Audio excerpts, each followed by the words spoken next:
मैं सर्वशक्तिमान परमेश्वर का धन्यवाद करता हूं।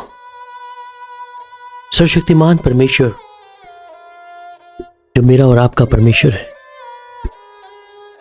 उसका अनुग्रह, उसकी दया निरंतर उसके विश्वास योग्य लोगों पर निरंतर बनी है। आज भी जब खुदा ने हमको सलामती बख्शी है, ये मनुष्य का फर्ज है कि उस परमेश्वर का धन्यवाद करे, उसके एक एक उपकारों का शुक्रगुजारी का हदिया उसको चढ़ाए। आइए आज के प्रतिदिन के आत्मिक मन्ना की ओर हम मनन करें। भजन संहिता 116 अध्याय और उसकी 8 आयत। तूने तो मेरे प्राण को मृत्यु से, मेरी आंख को आंसू बहाने से और मेरे पांव को ठोकर खाने से बचा लिया है। सर्वशक्तिमान परमेश्वर जो मेरा और आपका परमेश्वर है, वो किस प्रकार मुझे और आपको अपने जोरावर हाथों में लिए चलता है, और वही है जो परमेश्वर हमारे प्राणों को उस मृत्यु से किस प्रकार हर दिन बचाता आया है। हम इस बात को भली भांति जानते हैं। 2023 जो पिछले साल की बातें हैं, हमने कई लोगों ने अपने प्रिय अजीजों को खोया होगा, या हमने जिनसे मोहब्बत करी, या जो हमारे अंग संग रहकर हमारे साथ निरंतर बने रहे।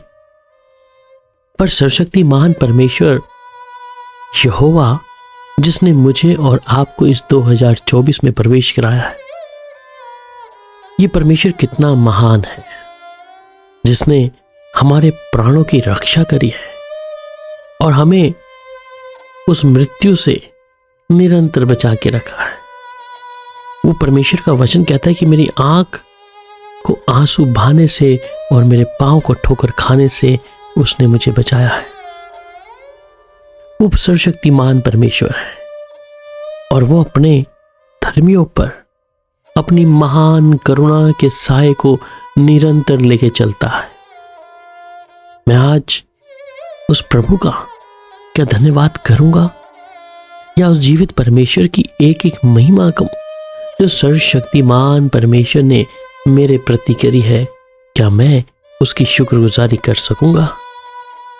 परमेश्वर जब मुझे और आपको यह मौका दिया है कि हम अपने जीवित परमेश्वर का जो मेरी चिंता करता है, उसने मेरी आंखों को आंसुओं को बहाने से और मेरे पांव को ठोकर खाने से बचाया है, हम परमेश्वर का धन्यवाद करें।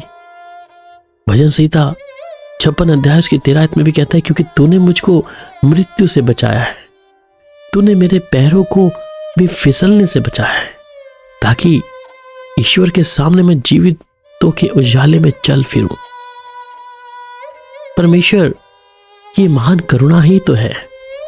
डॉक्टर्स ने आपकी रिपोर्टों को देखकर कई बार आपके मन के अंदर वो भय लेके आया होगा, या आपके जिस्म के अंदर आपने बहुत सी बीमारियों और रोगों को देखा होगा, परंतु परमेश्वर ने अपनी महान करुणा और दया को निरंतर बना के रखा है। इसलिए हम नाश नहीं हुए, क्योंकि वो अपनी करुणा जो अपने धर्मियों पर निरंतर बनाए रखता है, और वो हमें उस अधोलोक की तह में से जाने से बचा लेता है।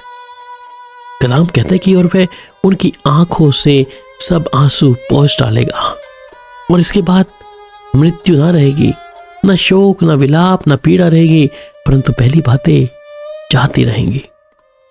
मैं परमेश्वर का शुक्रगुजार करूं कि जब मैं घर से निकलता हूं, परमेश्वर अपने दूतों को कैसे मेरे निमित्त आज्ञा देता है।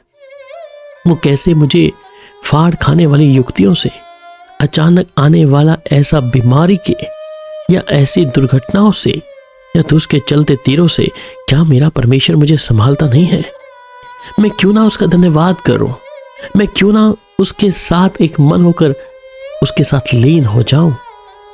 कलाम कहता है कि वह मृत्यु को सदा के लिए नाश करेगा, और प्रभु यहोवा सबों के मुख पर से आंसू पोंछ डालेगा और अपनी प्रजा की नामधराई सारी पृथ्वी से दूर करेगा, क्योंकि यहोवा ने ऐसा कहा है। ये उसके वायदे हैं जो परमेश्वर पे विश्वास करते हैं।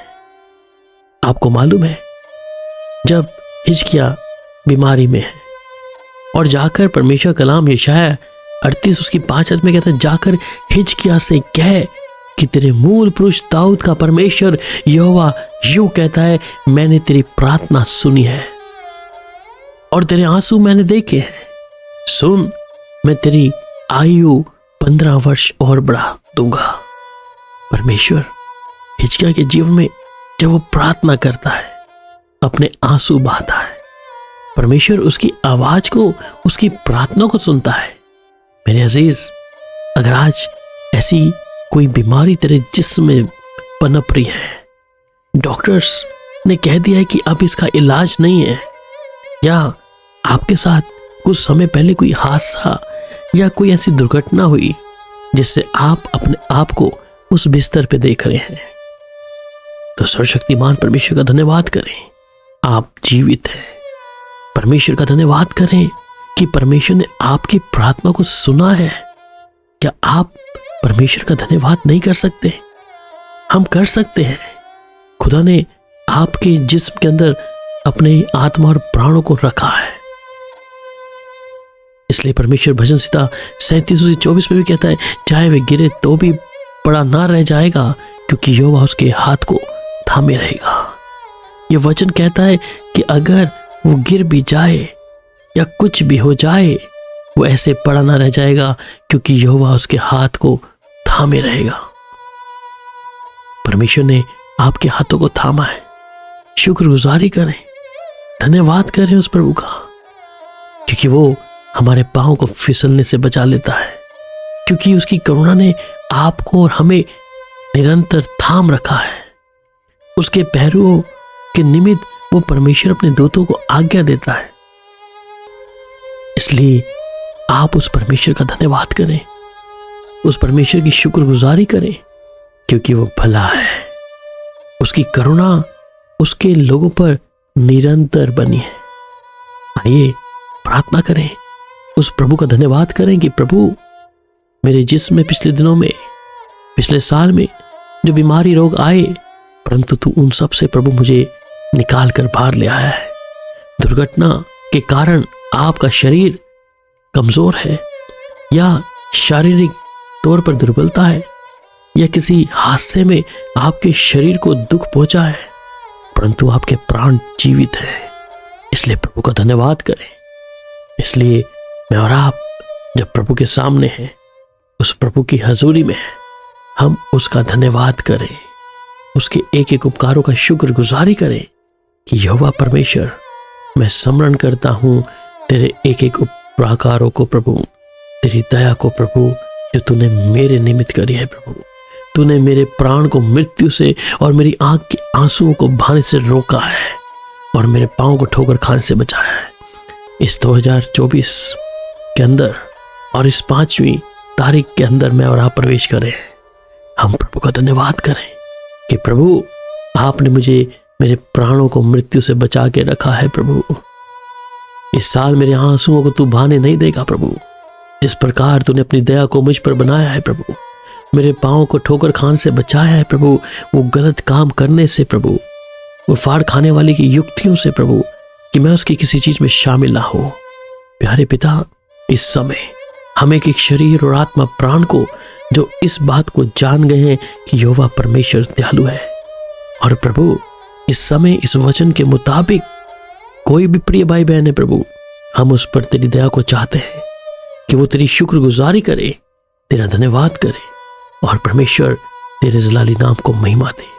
प्यारे पिता, धन्यवाद, आज पूरे दिन में इन्हें संभाले और ये पूरे साल में प्रभु आपकी इस वचन के द्वारा नया बल और शक्ति प्राप्त करें, जिससे पिता तेरे नाम की महिमा हो।